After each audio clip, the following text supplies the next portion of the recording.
memahami statement Umar radhiyallahu anhu yang mengatakan nikmat bid'ah hadhi gitu ya, sebaik-baik bid'ah ini gitu ya. Baik, pertanyaan yang bagus Bu ya, berhubungan dengan masalah bid'ah.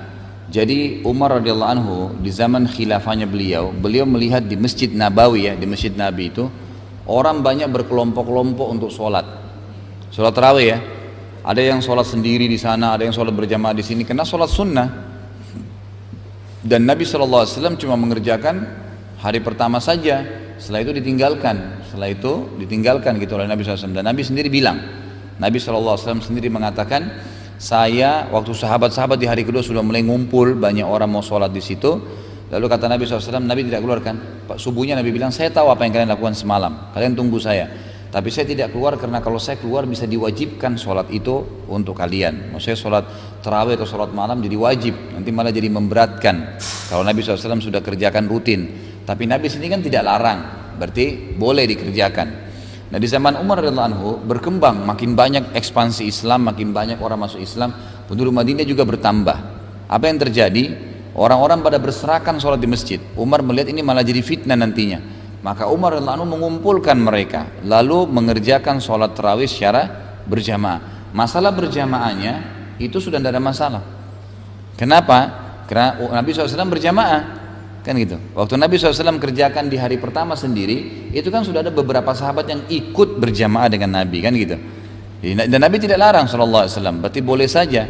Kan sholat malam, ya, itu sholat jenazah, sholat gerhana. Itu kan sholat-sholat yang Nabi SAW kerjakan secara berjamaah. Jadi nggak apa-apa kita kerjakan jamaah. Yang tidak boleh berjamaah, yang tidak ada contohnya kayak duha, sholat sunnah rawatib. Kan tidak ada hadis yang menjelaskan Nabi berjamaah, maka tidak boleh dikerjakan secara berjamaah gitu kan. Baik, akhirnya Umar kumpulkan mereka dikerjakan secara berjamaah, itu sudah dengan sunnah Nabi. Cuma yang jadi masalah adalah Umar radhiyallahu anhu menambah jumlah rakaat gitu kan.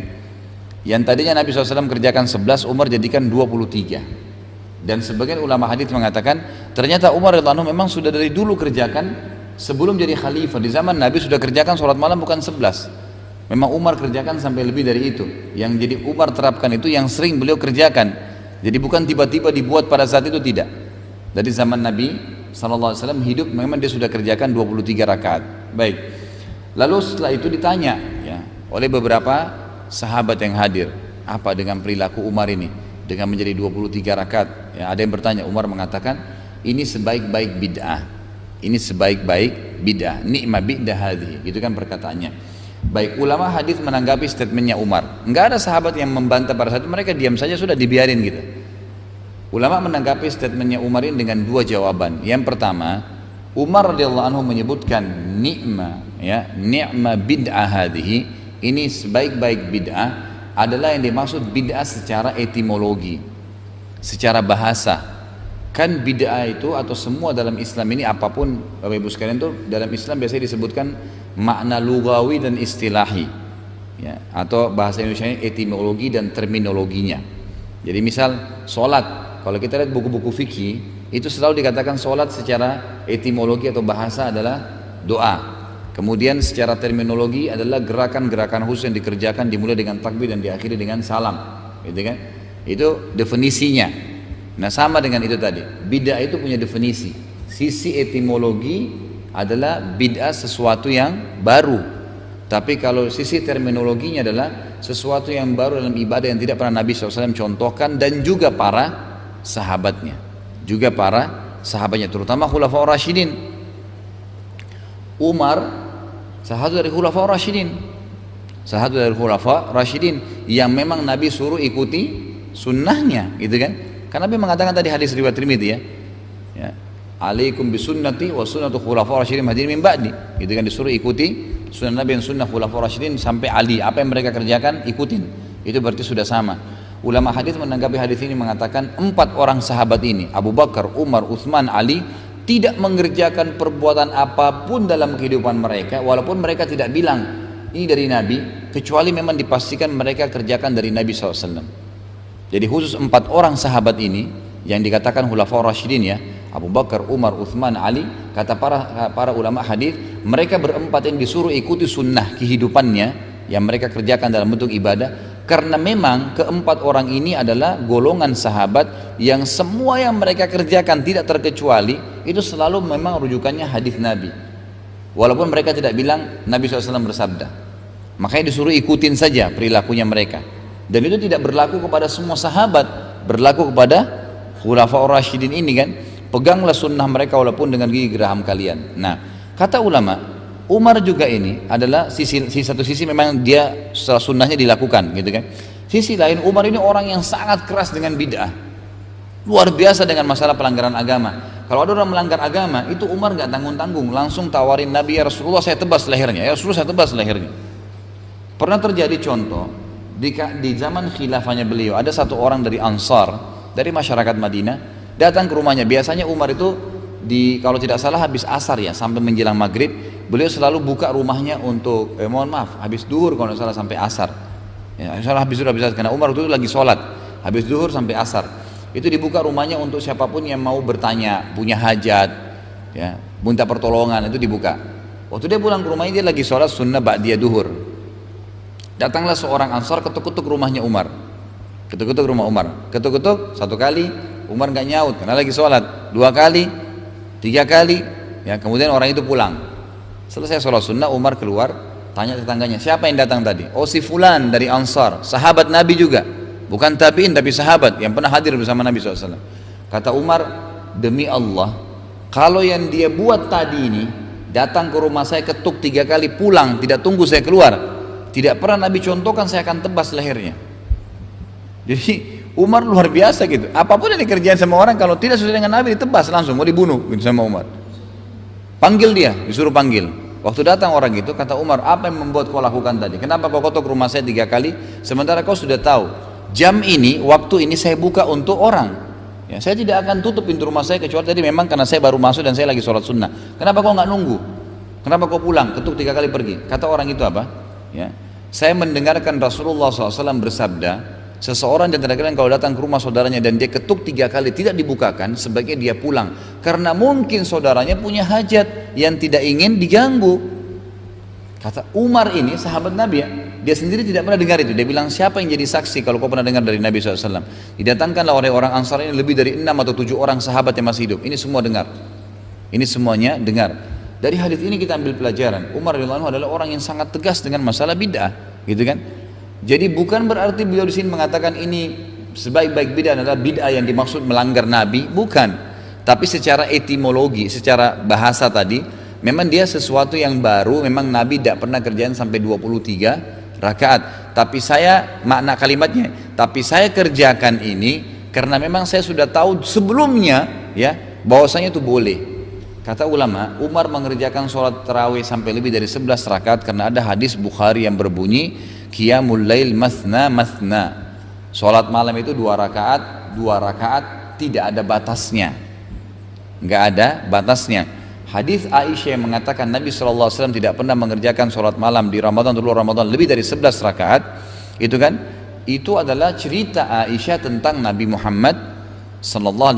Dan ulama hadis bilang begini, Aisyah waktu mengatakan radhiyallahu anha, Nabi SAW di Ramadan dan di luar Ramadan gitu kan, tidak pernah mengerjakan sholat malam lebih dari 11 rakaat. Ini adalah cerita Aisyah tentang pengetahuan beliau berhubungan dengan sholat malamnya Nabi SAW di rumahnya Aisyah.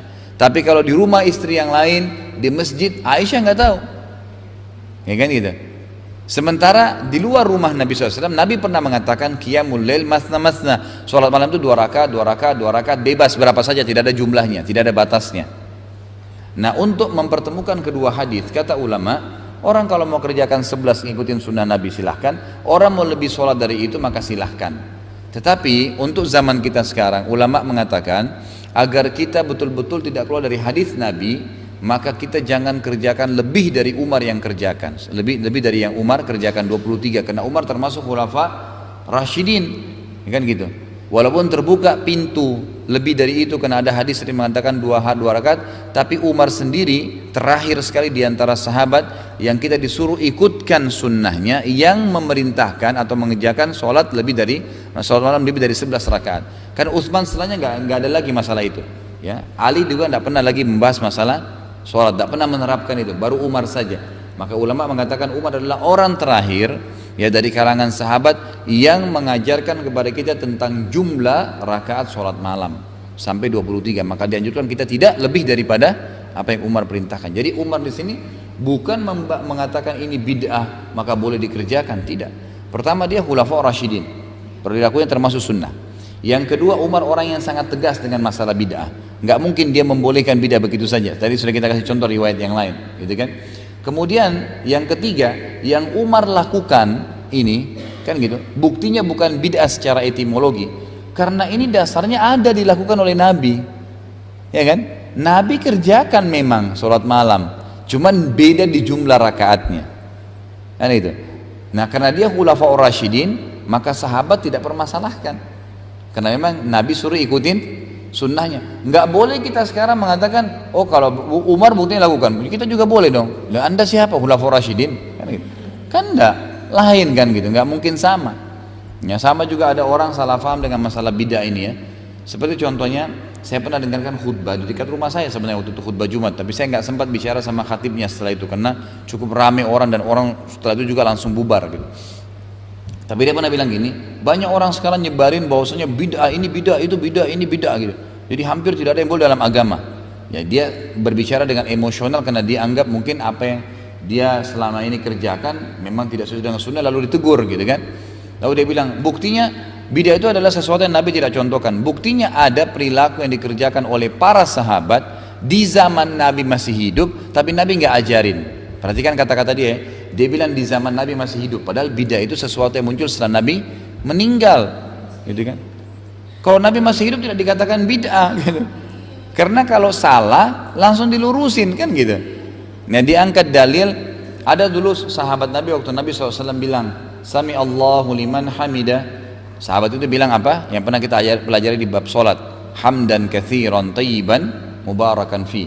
Lalu setelah salam, kata Nabi SAW, siapa yang ucapin kalimat itu tadi? Sahabat itu angkat tangan, saya Rasulullah.